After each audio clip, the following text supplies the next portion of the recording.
Giuseppe's Marketplace with Frankie the Baker. Strawberry shortcake, summertime. Can't go wrong. All right, let's make it. So we're gonna pour in our heavy cream, a little bit of vanilla, some powdered sugar, and we're gonna get that whipping. Homemade whipped cream.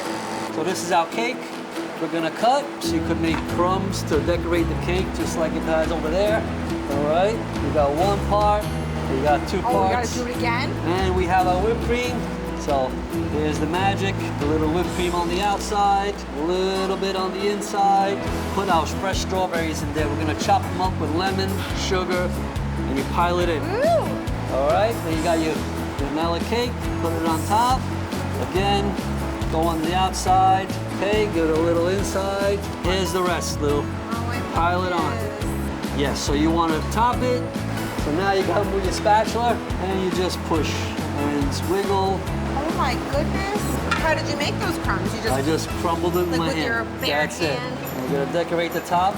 Some more rosettes. Is this all on the wrist? Like, what Yeah, are you, it's what all are in you the doing? wrist. And now you can put in as many strawberries as you like. I Pile would do it all in. the way around because it gets awkward. Like, are Yeah. you gonna take the piece? No, with the that's it. strawberry? I'm Like going when all you got in. people around? Oh, there you go. You see, now got it's browns. fair. Now That's you don't it. have to feel bad. And that's your strawberry shortcake. Couldn't be easier. So head to our website, unsalted.com, and you'll find the recipe there. Ricky, thank you. Right.